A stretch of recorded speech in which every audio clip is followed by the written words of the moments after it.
أعوذ برب الفلق من شر ما خلق ومن شر غاسق إذا وقب ومن شر النفاثات في العقد ومن شر حاسد إذا حسد.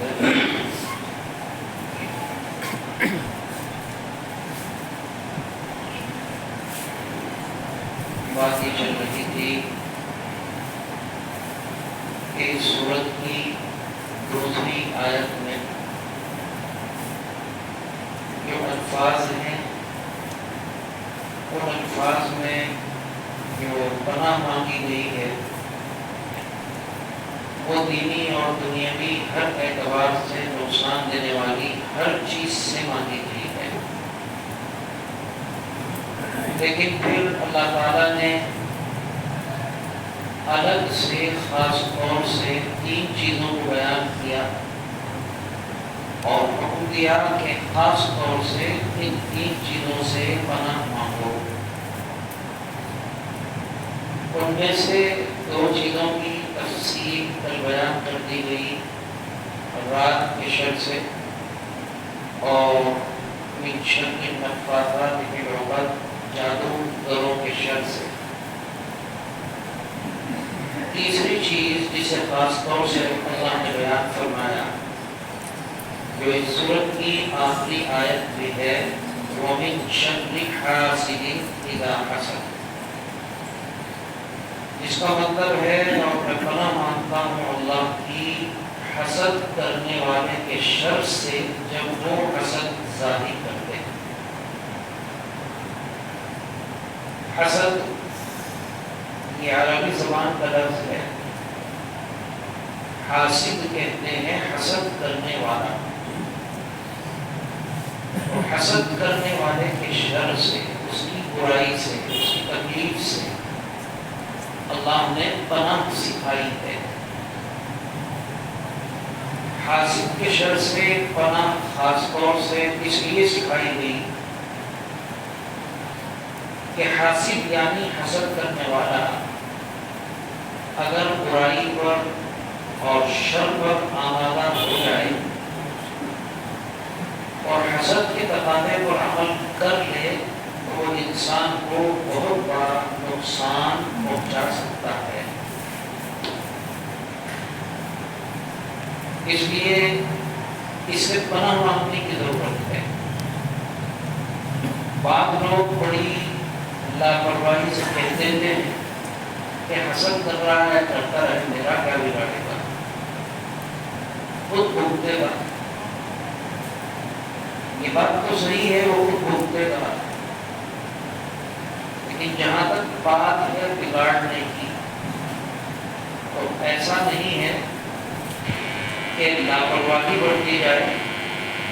اللہ رب العالمین کہہ رہے ہیں یہ لاپرواہی کا مسئلہ نہیں ہے، ایسا نہ کرو، اس کے شر سے اللہ کی پناہ مانگتے رہو، پتہ نہیں کیا کرتے. اب یہاں یہ سمجھنا ہے کہ حسد ہے کیا چیز، کس کو کہتے ہیں. حسد اردو میں بھی استعمال ہوتا ہے، لفظ عربی زبان کا ہے لیکن اردو میں بھی یہ لفظ بولا جاتا ہے اور اس کا مطلب بھی قریب قریب سبھی سمجھتے ہیں، جلنا، جلن. تفصیل میں جائیں تو حسد کا مطلب یہ ہوتا ہے کہ اللہ رب العالمین نے اپنے کسی بھی بندے کو کوئی نعمت دی، کوئی کمال دیا، کوئی صلاحیت دی، کسی بھی طرح کا کوئی عہدہ، منصب، کوئی بھی اچھی چیز دی، تو آدمی جو اس چیز سے محروم ہے دل میں جلنے لگے، ناگوار اور برا محسوس کرنے لگے. اس کے پاس یہ نعمت کیوں ہے، اس کے اندر یہ کمال کیوں ہے، یہ کامیاب کیوں ہوا، اس کا کاروبار زیادہ اچھا کیوں چل رہا ہے، اس کا نام کیوں ہے، اس کی ترقی کیوں ہو رہی ہے. تو یہ کیوں کے جذبات دل میں کسی کی نعمت کے بارے میں آ جانا، یہ شریعت کی زبان میں حسد کہلاتا ہے. اس حسد کی کئی صورتیں ہوتی ہیں۔ ایک صورت یہ ہوتی ہے کہ انسان سامنے والے کی نعمت دیکھ کر جلن میں یہ تمنا کرنے لگے، یہ سوچنے لگے، یہ آرزو کرنے لگے کہ اس کے پاس کی نعمت رہنی نہیں چاہیے، مجھے ملے یا نہ ملے، اس کے پاس نہیں رہنی چاہیے، اس کا کاروبار بند ہونا چاہیے، اس کا نام مٹی پہ ملنا چاہیے، اس کا عہدہ چھیننا چاہیے، اس کی خوبصورتی اس کو پہن لگنا چاہیے۔ تو کسی کی نعمت کے زوال کی یعنی ختم ہونے کی تمنا کرنا یہ حسد کا پہلا درجہ اور پہلی صورت ہے، اور یہ سب سے بدترین صورت ہے۔ دوسری صورت ہے کہ انسان یہ آرزو کرے، یعنی یہ نہ سوچے کہ اس کی نعمت چھن جائے، یہ سوچے کہ اس کی یہ نعمت چھن جائے اور چھن کر مجھے ملے، اس کے پاس نہیں رہنی چاہیے، میرے پاس آنی چاہیے۔ ہم تو یہ سمجھتے ہیں کہ یہ زیادہ بری قسم ہے، لیکن یہ پہلی والی سے زیادہ بری نہیں ہے، اس لیے کہ پہلی والی میں یہ چاہ رہا ہے کہ مجھے ملے یا نہ ملے اس کی ختم ہو، گویا دوسرے کی نعمت سے جل تو رہا ہی ہے، ساتھ ساتھ یہ اللہ کی نعمت کا ناقدرہ بھی ہے کہ اپنے لیے اس کی تمنا نہیں کرتا۔ اللہ کی نعمت کی تمنا کرنی چاہیے۔ دوسری میں یہ بات نہیں ہے، دوسری میں ایک ہی بات ہے کہ سامنے والے کی ختم ہو جائے لیکن مجھے مل جائے، کم سے کم اپنے لیے تو نعمت مانگ ہی رہا، اپنے لیے تو نعمت کی آرزو اور تمنا کر ہی رہا، کچھ تو قدر اللہ کی نعمت کس کے دل میں ہے۔ تو اس لیے پہلی والی شکل زیادہ بدترین شکل ہے، بری شکل ہے، لیکن یاد رہے دونوں شکلیں پہلی ہو یا دوسری ہو، دونوں شریعت میں حرام ہیں، اور حرام بھی چھوٹا موٹا نہیں، بدترین حرام، بدترین قسم کا مرض، بدترین قسم کا گناہ۔ لیکن یہاں ایک بات سمجھ لیجیے تاکہ کوئی سوال نہ ہو، ایک آدمی کو اللہ تعالیٰ نے حکومت عطا فرما رکھی، عہدہ عطا فرما رکھا ہے، یا بہت دولت عطا فرما رکھی ہے، اب وہ آدمی اپنے عہدے، اپنی دولت، اپنی حکومت کے نشے میں شروع ہو کر اللہ کی مخلوق پر ظلم کرتا ہے، زیادتیاں کرتا ہے۔ اب ہم یہ تمنا کریں اللہ اس کی نعمت ختم فرما دے، اس کی حکومت کو برباد فرما دے، تو وہاں ہمارا مقصد نعمت سے جلنا نہیں ہے، وہاں ہمارا مقصد اس کے ظلم کے خلاف آواز اٹھانا، اس لیے یہ حسد نہیں ہوگا اور یہ جائز ہے، اس کو ذہن کریں۔ دوبارہ حسد بہت ہی بدترین گناہ ہے، قرآن میں کتنی ہی آیتیں ہیں جن میں اللہ نے حسد کی برائی بیان فرمائی، اور اندازہ لگانے کے لیے، برائی سمجھنے کے لیے اتنا ہی کافی ہے کہ اس صورت میں اللہ نے جن چیزوں سے پناہ مانگنا سکھایا ان میں ایک حاسد کا حسد ہے۔ تو پناہ جس چیز سے مانگی جا رہی ہے وہ کوئی چھوٹی موٹی چیز ہو سکتی ہے، وہ کوئی ہلکی پھلکی برائی ہو سکتی ہے، ظاہر ہے ہلکی پھلکی نہیں ہو سکتی، بہت بڑی ہوگی جس طرح رب العالمین پناہ مانگنا سکھا رہے ہیں۔ حسد کرنے والا اتنا بڑا مجرم کیوں ہے؟ گناہ تو اور نہیں ہے، سب گناہ ہے بہرحال، لیکن حسد کرنے والا اس معنی پر زیادہ بڑا مجرم ہے کہ حسد کا سیدھا مطلب یہ ہوتا ہے کہ انسان اللہ رب العالمین کی تقسیم کو اعتراض کر رہا ہے، اسے نعمت جو دی، کمال جو دیا اللہ نے دیا، آپ سوچ رہے سے چھین جائے یا مجھے مل جائے، تو اس کا مطلب خدا قدوس کی تقسیم آپ کو پسند نہیں، آپ یہ کہہ رہے ہیں کہ اللہ نے اسے غلط کیا، آپ مستحق تھے اس کے۔ آدمی لفظ یہ نہ بولے لیکن مطلب یہ نکلتا ہے۔ اسی لیے ایک حدیث میں اللہ رب العالمین نے فرمایا کہ حسد کرنے والا میری نعمت کا دشمن اور میرے فیصلے پر اعتراض کرنے والا ہوگا۔ نعمت کا دشمن ہی ہے نا، آدمی ختم ہونا کس کا چاہتا ہے؟ یہ ختم ہو جائے، دشمن کے بارے میں چاہتا ہے۔ آپ سامنے والے کی نعمت کے بارے میں سوچ رہے ہیں کہ چھین جائے، ختم ہو جائے، اس کا مطلب آپ اس نعمت سے دشمنی کر رہے ہیں، اور وہ نعمت اللہ رب العالمین کی عطا کی ہوئی ہے۔ اس لیے حسد کرنے کا سیدھا مطلب یہ ہے کہ اللہ کی نعمت سے دشمنی کی جاتی ہے۔ اس بیماری میں دوسری بیماریوں کی طرح امت بہت مبتلا، شاید کوئی بچا ہوا ہو، اللہ نے کسی بچا رکھا، اور کمال یہ ہے کہ اسے گناہ نہیں سمجھتے۔ حسد اور کینوں سے دل گندے ہیں اور پھر معاشرے کے باعزت انسان بنتے ہیں، پھر اپنے آپ کو باوقار سمجھتے ہیں، ذمہ دار سمجھتے ہیں، عہدیدار سمجھتے ہیں، اور دلوں میں حسد اور کینوں کی غلاظتیں اور گندگیاں بھری ہوتی ہیں۔ تو آپ اپنے آپ کو یا حاسد اپنے آپ کو کچھ بھی سمجھتا رہے، اللہ رب العالمین کے یہاں تو اس کا دل گندگیوں پر ڈھکے۔ بادشاہ اور حکومت کے فیصلے کے خلاف آپ اعتراض کر کے دیکھیے، ایسی ایسی دفعات لگے گی کہ پوری زندگی ضمانت اور مقدمات سے پیچھے چھڑانے میں لگ جائے گی۔ جو بادشاہوں کا بادشاہ ہے، حقیقی بادشاہ ہے، سچا بادشاہ ہے، شہنشاہ، یاد رہے کہ اللہ کے علاوہ کسی کو شہنشاہ کہنا جائز نہیں ہے۔ لوگ لکھ دیتے ہیں اشتہاروں میں شہنشاہ ترنم، شہنشاہ خطابت، یہ ناجائز ہے۔ کسی بھی آدمی کو، کسی بھی شخصیت کو اللہ کے علاوہ شہنشاہ کہنا جائز نہیں ہے۔ شہنشاہ کا مطلب ہوتا ہے شاہان شاہ، فارسی کا ہے، شارٹ کٹ میں شہنشاہ بول دیتے ہیں، یعنی بادشاہوں کا بادشاہ۔ بادشاہوں کا بادشاہ تو صرف ایک ہی ہستی ہے نا، اللہ رب العالمین کی، کوئی اور کیسے شہنشاہ ہو سکتا ہے؟ پر یہ بات تو ایک ویسی زبان پر آ گئی۔ تو بادشاہوں کے بادشاہ کے فیصلے پر اگر اعتراض ہو تو کتنی دفعہ کرنی چاہیے، کتنا بڑا جرم ہونا چاہیے، اور لگے گی۔ ایسا نہیں ہے نہیں لگیں گی۔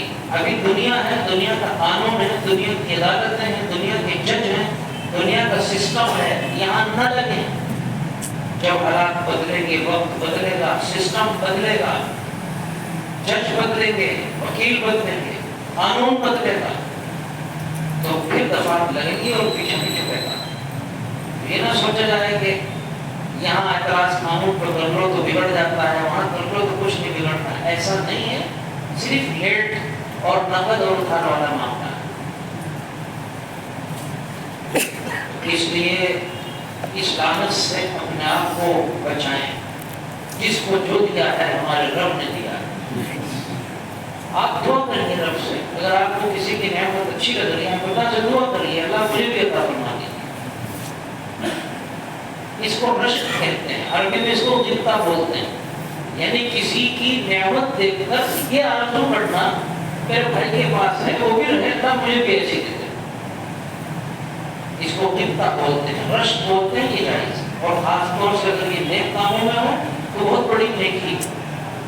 کسی کو آپ دیکھتے ہیں بہت بڑا عبادت گزار، آپ کہیں گا مجھے اس سے بڑا عبادت گزار ہونا، یہ بہت اچھی بات، جتنی تمنا کرتے ہیں اس میں کوئی برائی نہیں۔ نمونے کے طور پر حسد کتنی خطرناک چیز، اللہ سبحانہ و تعالیٰ کی جو سب سے پہلی نافرمانی ہوئی کس نے کی؟ وہ ابلیس نے۔ سب جانتے ہیں، وہ قصہ سنانا مقصد نہیں ہے۔ اللہ نے آدم علیہ السلام کو بنایا، انسان تو جب اور تھے فرشتے تھے، سب پہلے انسان تھے آدم علیہ السلام، سب کو کہا بھائی اللہ کو سجدہ کرو۔ شیطان کے دماغ میں یہ بات آ گئی کہ آدم مٹی سے بنے ہیں، اور تو آگ سے بنا ہے اور آگ بلندی چاہتی ہے تو تم بڑا ہے، اور یہ آدم اسے اللہ سجدہ کرنا چاہیے، یعنی یہ مقام تو میرا ہونا چاہیے۔ میں معلم الملائکہ ہوں، فرشتوں کو پڑھاتا تھا ابلیس، ہزاروں سال تک آسمانوں پر فرشتوں کا استاد تھا۔ اس کے دماغ میں یہی بات تھی کہ تو اتنا اونچا ہے کہ فرشتوں کو پڑھاتا ہے، تو سجدہ کرانے کی بات ہو تو تجھے کرانا چاہیے۔ آدم کو یہ فضیلت، یہ مرتبہ کیوں مل رہا ہے؟ جنت میں آ گیا اور اللہ کے فیصلے پر آبجیکشن کر دیا، اللہ کی نافرمانی کر دی۔ یہ نافرمانی جو سب سے پہلے اللہ کی ہوئی، اس سے پہلے کبھی کائنات میں اللہ کی نافرمانی نہیں ہوئی، یہ حسد کی وجہ سے ہوئی۔ اس کے بعد جب زمین قائم ہونے کا اور انسانی آبادیوں کا سلسلہ ہوا، آپ جانتے ہیں دنیا میں سب سے پہلا گناہ کیا ہوا؟ دنیا میں سب سے پہلا گناہ، سب سے پہلی نافرمانی، یعنی دنیا میں وہ آسمان کی بات تھی، وہ حضرت آدم علیہ السلام کے دو بیٹوں کا جھگڑا، اور جھگڑے میں ایک بیٹے کا دوسرے بیٹے کو قتل کر دینا، جسے قرآن نے ذکر کیا ہے تفصیل سے چھٹے پارے میں۔ وہ قصہ نہیں سنانا کیوں قتل ہوا، کیا جھگڑا ہوا، لمبی بحث ہے اور دوسری بحث ہے۔ دو بیٹوں میں جھگڑا ہوا، ایک کا نام حابیل، ایک کا نام قابیل۔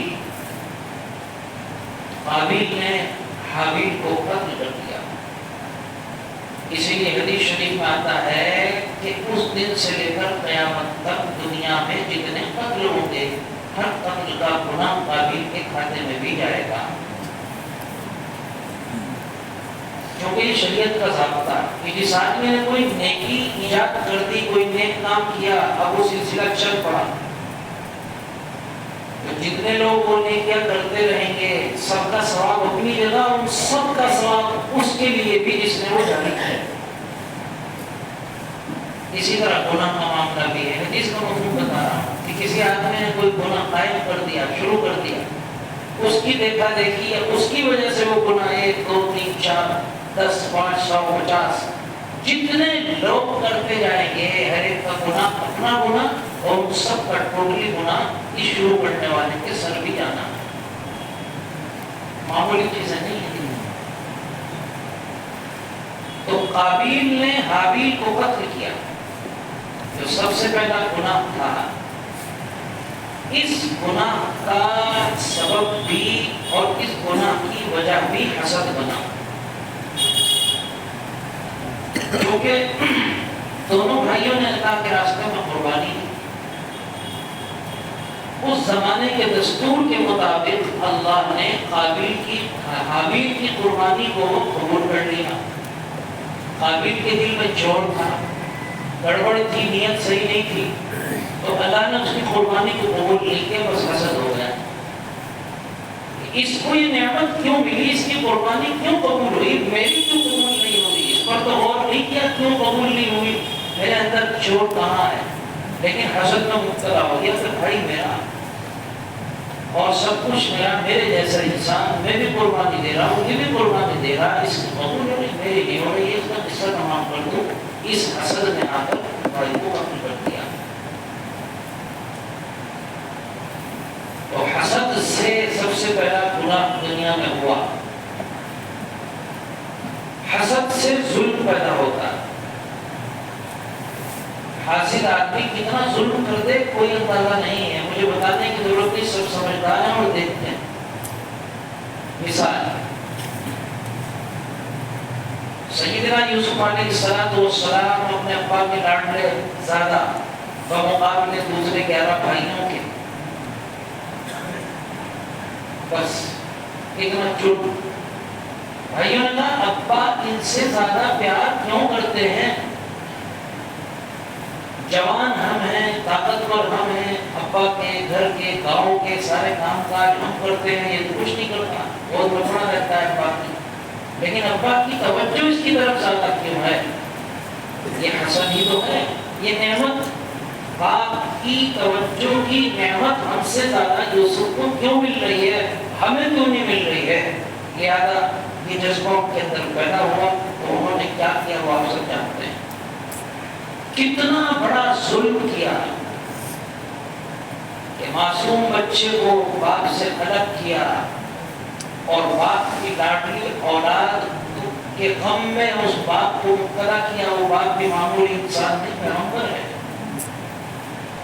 اور پھر لے جا کر جنگل کے کنواں میں ڈال دیا. مرے گا، زندہ رہے گا، نہیں رہے گا، نہ کھانے کا انتظام، نہ پینے کا انتظام. وہاں سے یوسف علیہ السلام کس طرح نکالے جاتے ہیں، مصر کے بازار میں غلام بنا کر بیچے جاتے ہیں، دوسروں کے یہاں پرورش پاتے ہیں، جیل چلے جاتے ہیں. جتنے حالات یوسف علیہ السلام پر آئے، مرضی تو اللہ ہی کی ہوتی ہے، لیکن ان سب کے پیچھے بھائی ہیں اور بھائیوں کی شرکت کے پیچھے ان کا حسد ہے. تو حسد کرنے والا کتنا ظلم کر ڈالے کچھ نہیں کرتا. تو حسد سے اللہ کی نافرمانی آتی ہے، حسد سے ظلم آتا ہے، اور حسد سے غیبت، حسد سے چغلیاں، حسد سے الزام لگانا، حسد کی وجہ سے مسلمان کی بے عزتی کرنا، اس کا مذاق اڑانا، یہ بیماریاں جو ان میں سے ہر ایک بدترین گناہ کبیرہ سب حسد کی کوکھ سے پیدا ہوتی ہے. چغلی غیبت کیوں کرتا ہے آدمی؟ حسد نہیں کرتا ہے. الزام کیوں لگاتا ہے آدمی؟ حسد میں لگاتا ہے. اس کی عزت کیوں ہے؟ اسے بدنام کرو. تو دو لفظوں میں اگر کہوں کہ جتنے سماجی گناہ ہیں، یعنی حقوق سے متعلق گناہ، ایک انسان کے دوسرے انسان کے حق سے متعلق، اگر غور کیا جائے ان سب کے پیچھے یہی حسد کی بیماری ہوتی ہے. اس لیے اگر یہ کہا جائے کہ حسد تمام سماجی اور حقوق العباد سے متعلق گناہوں کی ماں ہے. حسد دل میں آنے کا مطلب ہے اب آپ غیبت میں بھی مبتلا ہوں گے، چغلی میں بھی مبتلا ہوں گے، مسلمان کی تذلیل اور تحقیر میں بھی مبتلا ہوں گے، اتہام اور الزام اور گالی اور بدتمیزی میں بھی مبتلا ہوں گے، نقصان پہنچانے کی سازش میں بھی مبتلا ہوں گے. کون سا گناہ ایسا ہے جو بچائے سب کو مبتلا ہونے کا نمبر حسد کی وجہ سے آئے گا؟ اندازہ لگائیے کتنی خطرناک چیز ہے. آج ہمارے جتنے سارے جھگڑے ہیں نا مسلمانوں کے خاص طور سے، سب کے پیچھے یہی جذبہ ہے. اس کے علاوہ کچھ بھی نہیں، کچھ بھی نہیں. اللہ رب العالمین حاسد کو آخرت میں جو سزا دیں گے اس کا ایک نمونہ میں ابھی بھی بتاتا ہوں، وہ تو بعد میں ہے. دنیا میں یہ سزا ملتی ہے کہ بیچارہ اپنی جلائی ہوئی آگ میں خود ہی جلتا رہتا ہے، اسے سکون نہیں ملتا. ہر مجلس میں یہی پلاننگ، ہر مجلس میں یہی تذکرہ، بھائی بڑی ترقی ہو رہی، بڑے اچھا ہے بھائی، کچھ کرو. پتہ نہیں رات کو بیچاروں کو نیند بھی آتی ہے کہ نہیں آتی، پتہ نہیں کھانا بھی اندر جاتا ہے کہ نہیں جاتا ہے. جب اللہ کی فیصلوں پر تم ناراض ہوں گے، اللہ کی تفصیل پر تم اعتراض کرو گے تو اللہ تمہیں آنکھوں کو جلائے گا ہی. اس کی ایک جھلک دنیا میں دکھاتا ہے. بے چین، پریشان، ڈپریشن، ٹینشن، دنیا بھر کے مسئلے ہے کہ نہیں ایسا؟ اور آخرت میں کیا، آخرت کے اعتبار سے کیا معاملہ ہے؟ نبی علیہ السلام کی بہت ساری حدیثیں ہیں، ایک حدیث سے سناتا ہوں. ارشاد فرمایا تب علیکم تب الامم قبلکم، اے صحابہ، اے تمام مسلمان، تم میں پچھلی امتوں والی ایک برائی دبے پاؤں چلی آ رہی ہے. صحابہ نے پوچھا یا رسول اللہ کیا؟ فرمایا البغضاء والحسد، مسلمان سے کینہ اور بغض اور حسد. اس کے بعد ارشاد فرمایا الا وہی الحالقہ، اور خبردار یہ بیماری معمولی بیماری نہیں ہے، موڑنے والی بیماری ہے، موڑنے والی. اب موڑنے والی کا مطلب لوگ غلط نہ سمجھ لیں. آپ نے خود ارشاد فرمایا لا اقول تحلق الشعر ولكن تحلق الدين، کہ میں جو کہہ رہا ہوں حسد موڑنے والی بیماری ہے، اس کا یہ مطلب نہیں ہے کہ حسد بالوں کو موڑ دیتی ہے اس طرح اس طرح، نہیں، بالوں کو نہیں موڑتی، سارے کے سارے دین کو موڑ دیتی ہے، سارے دین کا ستیہ ناش۔ کیسے ستیہ ناش ہوگا؟ اگر آپ سمجھ رہے ہوں تو سمجھیں کہ جب حسد ہوگا تو حقوق العباد سے متعلق تمام گناہ ہوں گے، کسی کو گالی دی جائے گی، کسی پر الزام لگایا جائے گا، کسی کو تکلیف پہنچائی جائے گی، کسی کی تذلیل کی جائے گی، یہ سب کام انسان کرے گا، سب حقوق العباد ہیں۔ اور حقوق العبادت کا قانون آپ جانتے ہی ہیں کہ اگر حساب نہ دیا گیا تو ادھر والے کی نیکیاں کہہ کر ادھر شفٹ کر دی جائے گی۔ تو آپ نے زندگی بھر عبادتیں کی، حسد کی وجہ سے غیبتیں کر لی، الزام لگا لیے، مسلمان کو تکلیف پہنچائی، تو آپ کی ساری عبادتیں اس کے کھاتے میں شفٹ، آپ خالی ہو گئے۔ اور پتہ چلا ساری زندگی عبادتیں کرتے رہے اور وہاں جب نمبر آیا تو زیرو پر کھڑے، تو مڑ گیا تین، اس لیے فرمایا۔ بہرحال یہ تو بہت مختصر سا نمونہ میں نے آپ کو بتایا حسد کا، یہ گناہ کبیرہ ہے، حرام۔ حسد کرنے والا دوسرے کو نقصان پہنچاتا ہے۔ اگر حسد کا جذبہ باہر آ جائے، کوئی دل میں ہے چلو گناہ ہو رہا ہے، ایک اس پر قدم بڑھا لے تو اب وہ بہت خطرناک ثابت ہو سکتا ہے۔ اس لیے اللہ فرما رہے ہیں کہ پناہ مانگو، وَمِن شَرِّ حَاسِدٍ إِذَا حَسَدَ۔ حسد بہت بڑا گناہ ہے، کرنے والا اپنی کرنی بھگتے گا، لیکن تم اس کے شر سے پناہ مانگو، تم اسے ہلکے میں نہ لو، تم یہ بے فکر نہ بیٹھو، تم یہ نہ سوچو میرا کیا بگاڑے گا، نہیں، یہ الفاظ صحیح نہیں ہے۔ تم تو یہ کہو قُلْ أَعُوذُ بِرَبِّ الْفَلَقِ وَمِن شَرِّ مَا خَلَقَ وَمِن شَرِّ غَاسِقٍ إِذَا وَقَبَ وَمِن شَرِّ النَّفَّاثَاتِ فِي الْعُقَدِ وَمِن شَرِّ حَاسِدٍ إِذَا حَسَدَ۔ اللہ میں ان چیزوں سے آپ کی پناہ مانگتا ہوں۔ حسد کرنے والا اگر حسد کرنے لگے اور مجھے نقصان پہنچانے پر آ جائے، میرے ساتھ شر و نامادہ ہو جائے، تو پتہ نہیں کیا کر بیٹھے، مجھے پتہ بھی نہیں چلے گا۔ اس لیے اے میرے پاک اللہ، میں اس کے شر سے بچنے کے لیے آپ کی پناہ میں آنے کی درخواست کرتا ہوں۔ تو اب اس کا جو شر ہے انشاءاللہ اس سے حفاظت رہے گی۔ اللہ ہمیں عمل کی توفیق عطا فرمائے اور بیماری سے ہماری حفاظت فرمائے۔ سورۃ الفجر سبحان اللہ۔